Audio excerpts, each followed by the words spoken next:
అసలు ఇదంతా నీ వల్లే. మీరొకసారి చేయి చేసుకొని తప్పు చేశారు. ఇంకొకసారి ఆ తప్పు జరిగితే బాగోదు చెప్తున్నాను. ఏంటయ్యా బాగోదు? ఈ అమ్మాయి మాకు అడ్డుపడ్డం వల్లే ఈ గ్యాప్లో వాడు పారిపోయాడు. మిమ్మల్ని ఎవరన్నా చంపుతారని మీ కుటుంబానికి తెలిస్తే వాళ్ళు ఆపరా? ఇది అంతే. ఆయనేమి ఉగ్రవాది కాదు, పారిపోయి 100 మందిని చంపుతాడు అనుకోవడానికి. మీ ఈగో వల్ల ఒక ప్రాణాన్ని తీయాలనుకోవడం కరెక్ట్ కాదు. ఈ బిహేవియర్ రాంగ్. అవునా? నేను ఇలానే ఉంటా. ఎన్ని రోజులు వాడు తప్పించుకోగలడో అది చూస్తా. వదిలే సమస్య లేదు. హే,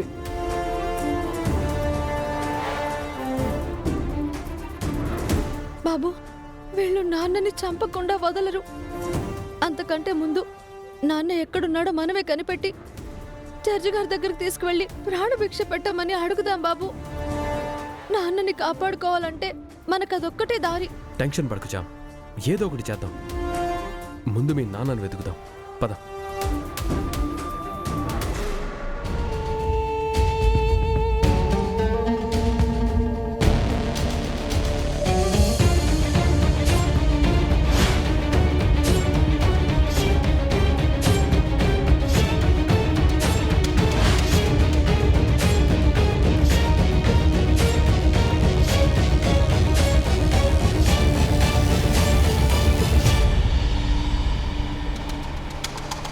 నా బిడ్డకి కొండంత అండగా బాబు నిలబడుతున్నాడు.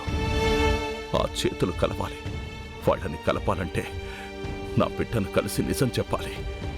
అప్పటి వరకు నేను చావకూడదు, పోలీసులకి దొరకకూడదు.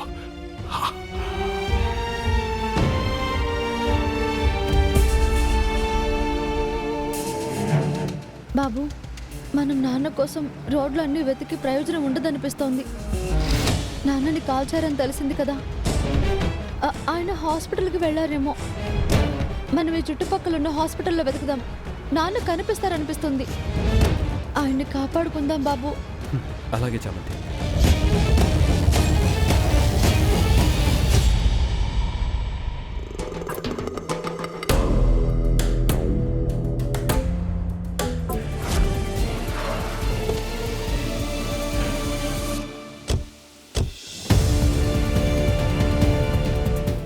మేడం, ఈయన మీ హాస్పిటల్లో అడ్మిట్ అయ్యారా? లేదండి. చాం, ఇంకో హాస్పిటల్కి వెళ్ళి వెతుకుదాం, పద. మేడం, ఒకవేళ ఈయన వస్తే నా ఫోన్ నంబర్ ఇస్తాను, ఫోన్ చేయండి ప్లీజ్. సరే మేడం.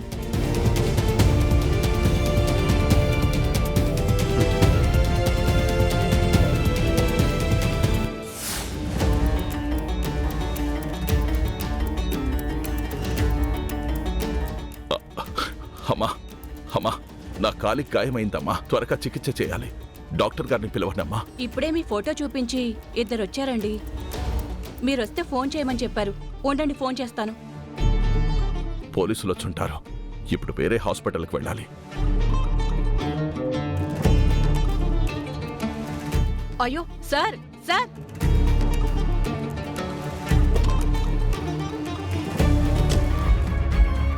నాన్న ఎక్కడున్నాడో చామంతి కనిపెట్టేసుంటుందా? ఆయన్ని జైలుకి పంపించేసుంటారా? అదే జరిగిందంటే జైల్లో ఊరికే ఉండడు. మళ్ళీ తప్పించుకొని నన్ను టార్గెట్ చేసి చామంతి గుణల పెళ్ళాపాలని చూస్తాడు. అలా జరగకూడదంటే నాన్న బతకూడదు. ఆయన చేతిలో నేను బలి కాకూడదు. ఏం చేయాలి? ఏం జరుగుతుందో తెలియట్లేదే. చా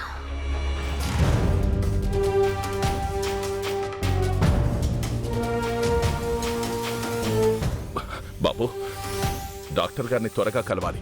కాలికి గాయమైందే, రక్తం చాలా పోయిందే, నీరసం వస్తోంది. కొంచెం తీసుకెళ్ళండి అయ్యా. చామంతి, వెనకొక హాస్పిటల్ ఉంది, మనం దాటేశాం. ఆ హాస్పిటల్లో జాయిన్ అయ్యారేమో, వెళ్ళి చూద్దామా? అలాగే బాబు, త్వరగా పోనివ్వండి. బుల్లెట్ గాయంలాగా ఉంది కదండి. అసలు మీరెవరు? పోలీసులకు చెప్పకుండా డాక్టర్ గారు చూడరు. ఉండండి, పోలీసులకు ఫోన్ చేస్తాను. అది కాదయ్యా, ఇదిగో బాబు. హలో, పోలీస్ స్టేషనా? పోలీస్ స్టేషనా అండి? ఏమయ్యా, వెళ్ళిపోయాడేంటి?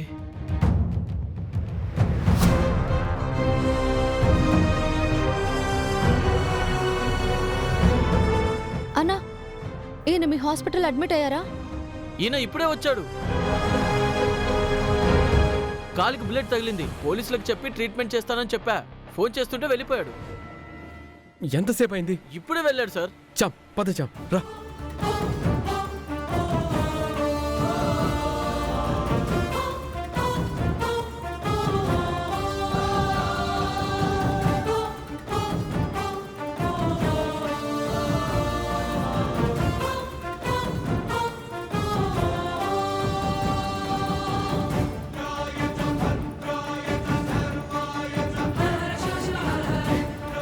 బతకూడదు, నాన్న బతకూడదు. పోలీస్ కాల్పుల్లో చచ్చాడని న్యూస్ వినాలి. బాబు, ఏ హాస్పిటల్లో వెళ్ళి అడిగినా ఇదే చెప్తున్నారు. నాన్న ట్రీట్మెంట్ తీసుకోకుండానే వెళ్ళిపోయాడు. ఎక్కడున్నాడో కూడా తెలియట్లేదే. నాన్నని ఎలాగైనా బతికించుకోవాలి బాబు. నాన్నకేం కాకూడదు. భగవంతుడా, ఏంటి నాకు ఈ పరీక్ష? చాం, మీ నాన్నగారికి ఏం కాదు. మానవత్వంతోనైనా ఏదో ఒక హాస్పిటల్లో ట్రీట్మెంట్ చేయకుండా ఉండరు. మనం వెతుకుదాం, ఆయన కనపడతారు.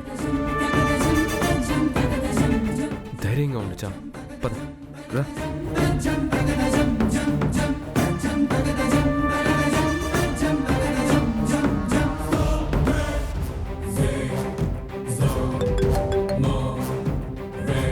చెప్పండి రోజా గారు. త్రిపాఠి గారు, చామంతి వాళ్ళ నాన్న జైలు నుంచి తప్పించుకున్నాడు కదా, దొరికాడా? కాల్ చేశారా? తెలీదు రోజా గారు. జైలర్ నా ఫ్రెండే, నేను కనుక్కొని చెప్తాను. త్వరగా చెప్పండి. అలాగే.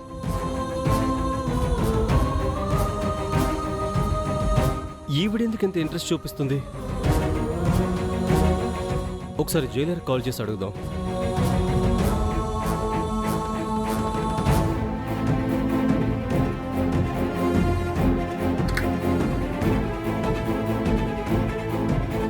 ఎవరయ్యా నువ్వు? తలుపేస్తున్నావేంటి?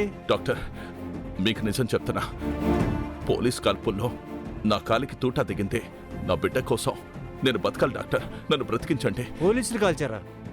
అంటే నువ్వు నేరస్తుడివా? అయ్యా, చెయ్యని నేరానికి నేరస్తున్నయ్యాను. నన్ను నమ్మండి అయ్యా. బుల్లెట్ తీసేయండి అయ్యా, మీకు దండం పెడతాను, మీ కాళ్ళు పట్టుకుంటాను. ఇలాంటి కేసులు ట్రీట్మెంట్ చేయలేవు. మర్యాదగా వెళ్ళిపో, లేదంటే ఇప్పుడే పోలీసులకు ఫోన్ చేస్తాను. మంచిగా చెప్తే ఎవరు వినరా? ఒక మనిషిని బ్రతికించరా? నువ్వు ముందు వెళ్ళు.